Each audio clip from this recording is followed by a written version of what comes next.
Hello and happy Saturday. I figured I would give you a quick video tutorial here. Excuse the technical difficulties with camera. Typical for me.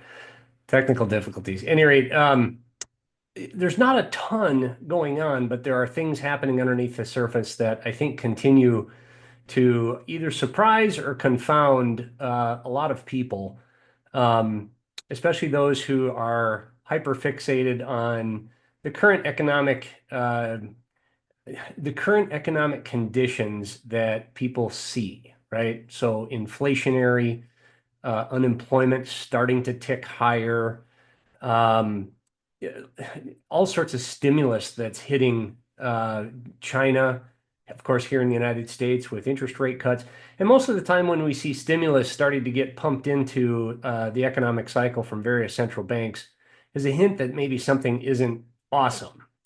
And that's usually true. I mean, if they're loosening up economic conditions by cutting interest rates, or in China's instance, cutting reserve ratios and requirements and things of that nature, plus putting money into the system, then something's wrong. And I think that's probably true in China. I think that they are experiencing, at least based on the data that we have available, some serious problems with their real estate market. And while there are pockets of problems here in the United States, inventories, of course, continue to accumulate in places like Florida, some pockets of Texas, so of course, like anything, it's not without its problems. It's not without conditional issues along the way. But we need to remember that stock markets function a little bit differently than sometimes what we can see. And so what I wanted to do is just kind of go through some of the very basic things that we're seeing, and then more importantly, the things that our flow models are continuing to identify. And as you know, we look into deep market cycles on a day-over-day basis. We've got algorithms built that help to speed up the recognition of what's going on inside market activity, specifically within the options market, and how that is affecting the cash market, which of course would be things like the S&P 500 or the Dow Jones Industrial Average, things that people see when they look at quote the market every day. And of course, things that we see are a little bit different, not too uncommon, but it is what it is. Real briefly, on Friday of this past week, my email had to do with a few basic things. One, cash on the sidelines. Two, deficits. And then three, margin debt.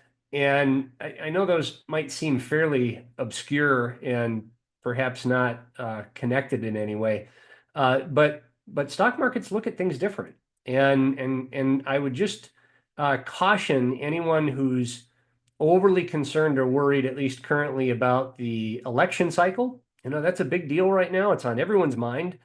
And I mean, you couldn't have two different candidates for a presidential cycle than what we have right now.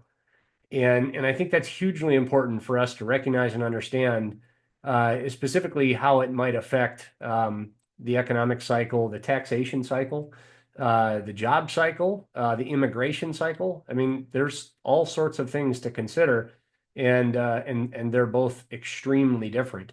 But markets are more concerned with flows of money. What's happening to the money? Where is it going, right? How is it affecting the cash positions? And so I'm just going to share my screen with you like I tend to do, to try and give you some glimpses into exactly what I'm looking at and exactly what I'm seeing. And so I'm going to just start out with Friday's email that I sent. And you can, I don't want to belabor it because you can go back and look at the email if you missed it. And I would encourage you to do that. But this is just a brief picture of money market funds. And you can see from 2021 through today, it's a massive increase of cash on the sidelines, right? And so one of the things that I often say is that a hedged market rarely boils over. And that comes in a few different forms. It comes in cash in the sidelines, and it comes in something called premiums that exist in the options market, right? So implied volatility is something that you'll hear me say a lot. Implied volatility premiums suggest that there is a lot of hedging. In other words, put buying. Someone would buy a put if they want to buy insurance on a position that they own or a market that they're investing in, like the S&P or something like that. If that market goes down, that put option becomes more valuable.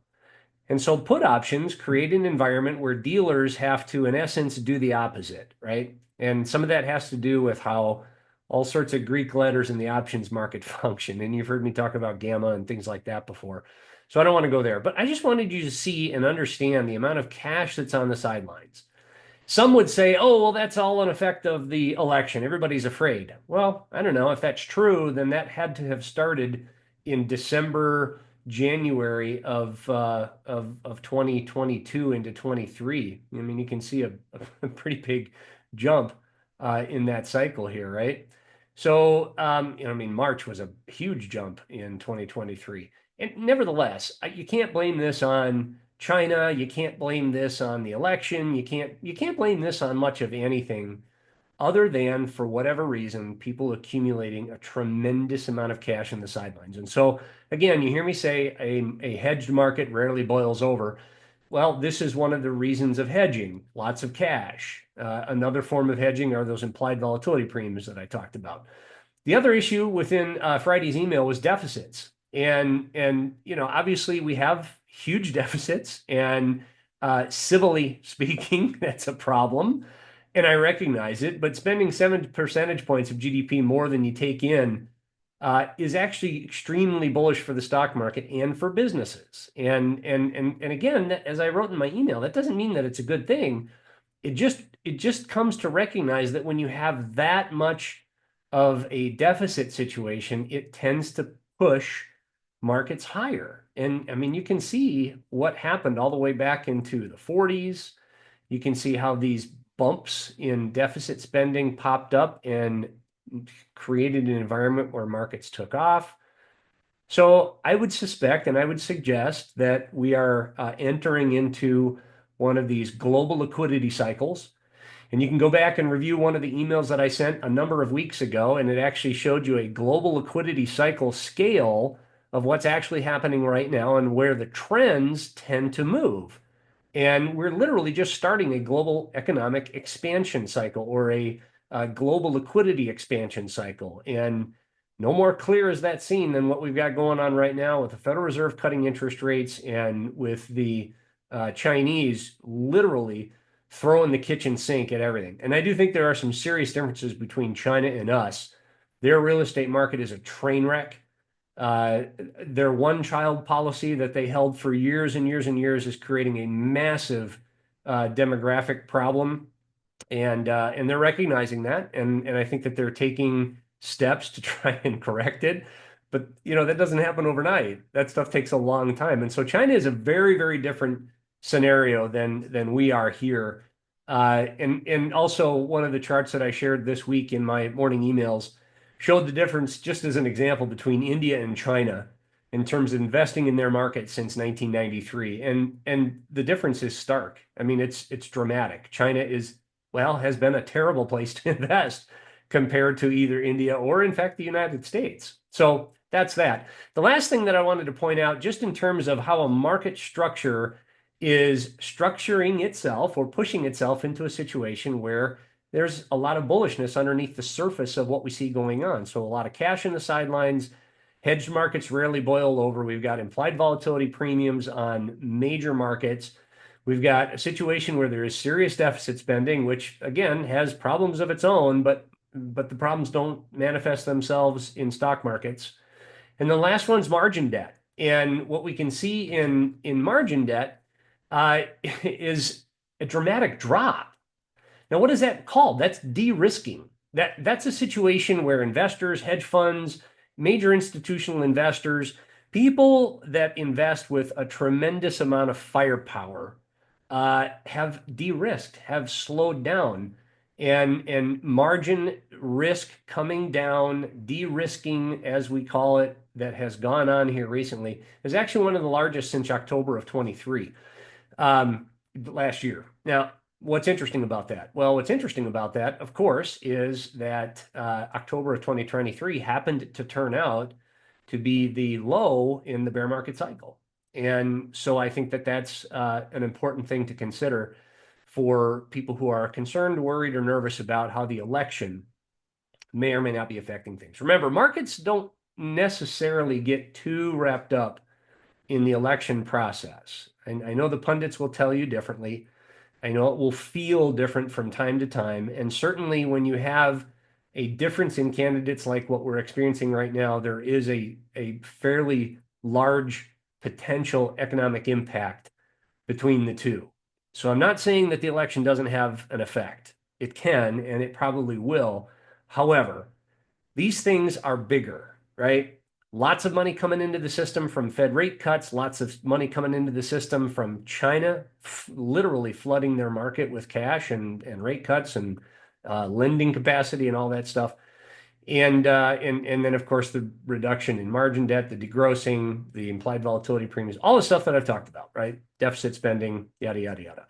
So how does it manifest itself in markets today? Well, this is a picture of the S&P 500, and very quickly, I just want to show you where important levels of support lie. And again, when you hear me say that, it's price, volume, and volatility over a period of time that is viewed via rate of change, right? So this white line is price, volume, and volatility on a rate of change basis for less than a month. And this big green line here is the same thing, but for a period of time of 3 months or more. And those are important levels because this is where momentum tends to pick up. So momentum players in markets tend to be buying at this level, and then trend followers tend to be buying at this level, which is why when that level breaks, it becomes, well, pretty important and in many cases problematic for markets. And so that's where our flow models on a day-by-day basis tend to pick up some risk levels and will either gross up or gross down around those areas, depending upon how the flows are coming in and how the options market is functioning around it. Right now, what we can see is that the market is not overbought. We would see big green bars down here if it was. Momentum is strong, but it's starting to get a little potential toppy. If I see a red bar with this little plus here, our systems would suggest that we could see momentum slow. And if that were to happen, then we could see markets pull back. Where would I expect it to stop? This first level right here, 56.25-ish. The next stopping point would be 55.40, right down in here. Will that happen? No idea. Obviously, there's some catalysts that come up economically. There always are. But we have a situation right now where GDP is not decelerating. In fact, it was actually revised higher on a quarter-over-quarter basis recently. GDP now projections from the Fed are not decelerating. Inflation is very, very slowly starting to come down. We're experiencing some changes in some of the commodities. So we could see a situation with past September, so the October, November data would not surprise me to see inflation start to reaccelerate. And that's a function of what we see happening in things like oil and copper. And so I'll show you real quickly oil.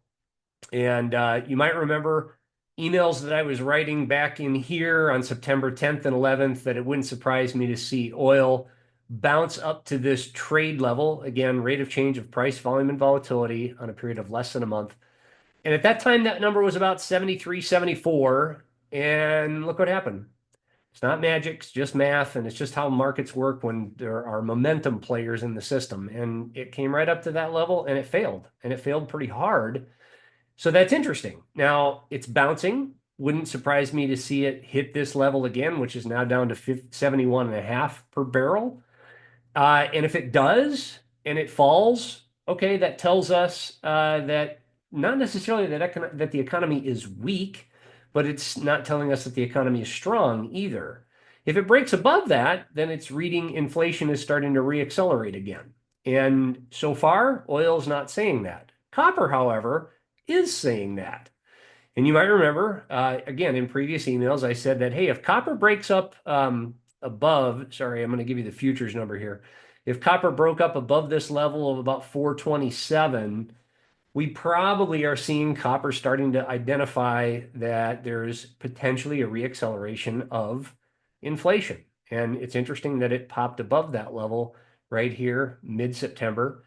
and it's moved up pretty hard. And again, our systems are suggesting some sell levels here for copper. Momentum's getting a little toppy, not overbought. Momentum has slowed dramatically. So, that's what you get when you have this big of a run in a futures contract like that. So it is what it is. Let's look at interest rates real quick because those are valuable for those of us who are bond owners and think that the bond market will continue to do well. The bond market is signaling economic slowdown. And here's the yield cycle. When yields are falling, it's telling us, at least on the long-term yields, 10-year, 20-year, 30-year, it's telling us that more likely than not, the economic cycle could be slowing a little bit. Now, here's what's interesting. The 10-year Treasury yield is now 4 days above this trade level. I like to give it 3 before I say there's potentially, and this is a big potential, a potential phase transition. The phase transition would be that it hits this trade level again down here for the 10-year Treasury at 367 and then bounces higher. If it bounces higher and stays above this trade level, there's a really good chance that all of a sudden the bond market is reading economic growth is starting to happen. And that's interesting because it would be consistent with what Fed GDP now data is saying. It would be consistent with what some of the earnings numbers are saying out of a number of pretty big companies. And you can go down the list of those, but Micron is just the most recent example, symbol MU, that had some really good things to say about their earnings. And of course, the important semiconductor cycle. And of course, the all important big NVIDIA, which interestingly just moved back to bullish trend this past week. And so those are all things that only happen when you tend to be on the cusp of a phase transition for economic growth. The 20-year Treasury looks like the 10-year, same thing. Right now it hit trend and failed, so it's still bearish. The bias for the 10-year and the 20-year Treasury yield is still to the downside. So we're gonna do what it says. It says bearish yields, that means bullish bonds. So we're gonna maintain our bond position until yields are no longer bullish. That's just the way you do it. Same thing with equity markets.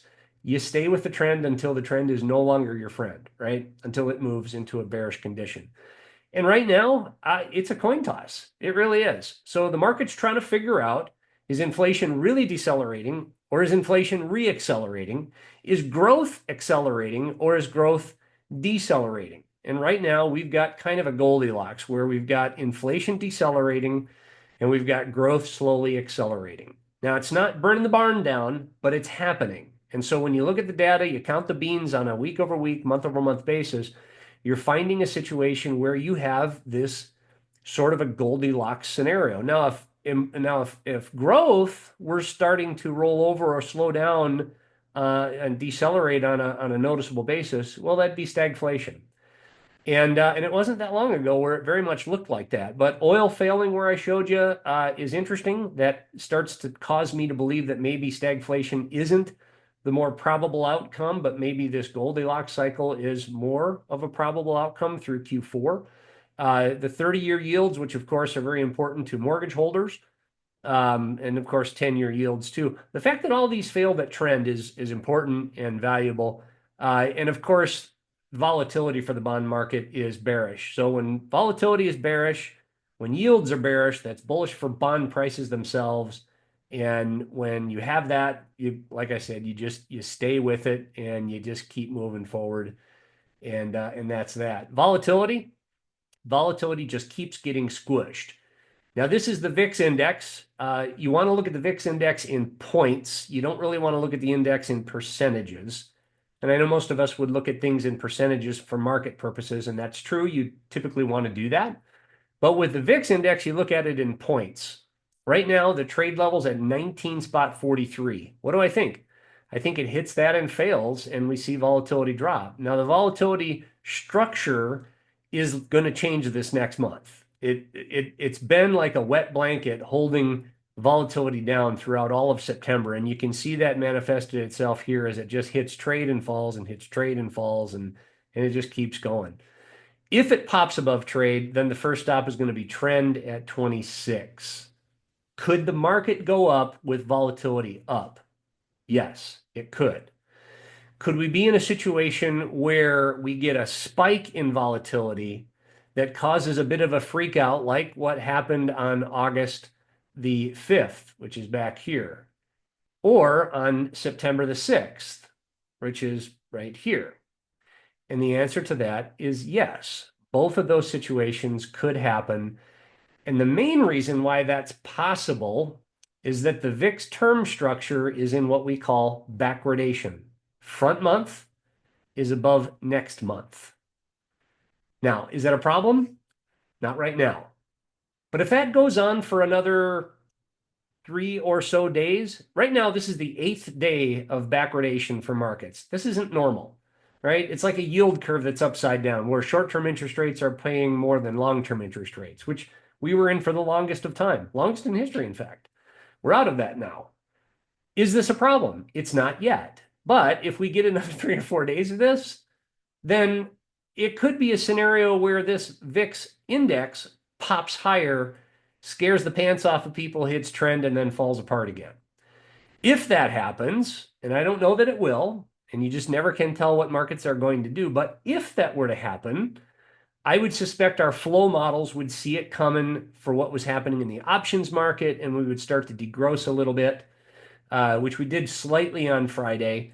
And then we'd be able to gross up on a sell-off. And the first stop, I think, would be, again, this trade level for the S&P 500. If it came down to this trend level, we would definitely put leverage back on for our more aggressive accounts. This is an area where we would absolutely want to buy into it in a fairly heavy way, I believe, at least based on all the other things that we were seeing.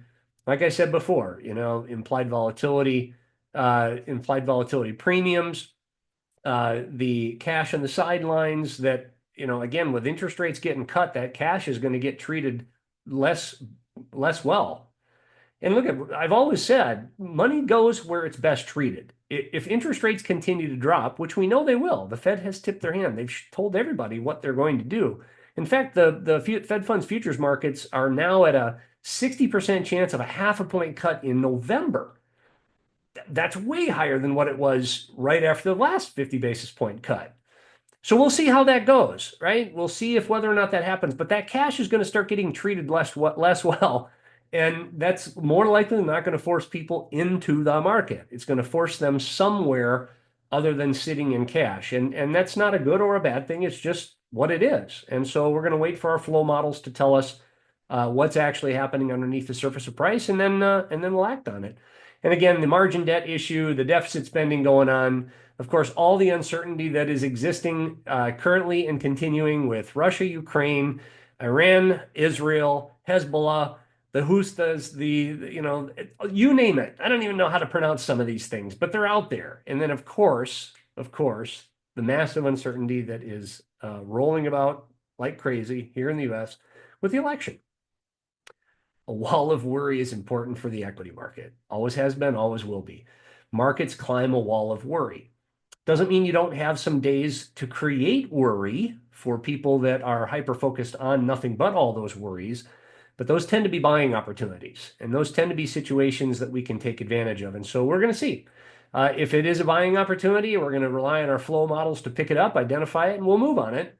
And we'll pay attention to these levels that I just got done showing you a moment ago. And with that, I will sign off and wish everybody a fantastic remainder of your weekend. Again, if you have any questions about any of these kinds of things, if you have any questions with regards to your account or portfolio, then reach out to me. I've commented a million times, if I've commented once, that I am the world's worst mind reader. So if you want to chat, please reach out to me, chris@careformywealth.com.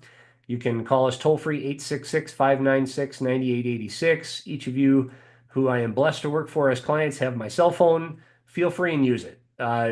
If there's something on your mind, I want to get it answered for you and help you work through what's happening in this current cycle. So that's that. Again, thank you for tuning in. Thanks for spending some time. If you happen to be listening to this via our podcast and would like to see the video, jump over to either our Rumble channel or to our Facebook channel or our YouTube channel, all under Care for My Wealth. And you can pick those up podcast-wise. You can pick those up on our website as well, careformywealth.com. Thanks again. Thank you so much for letting me work for you. I appreciate it. God bless. Have an amazing, beautiful remainder of your weekend.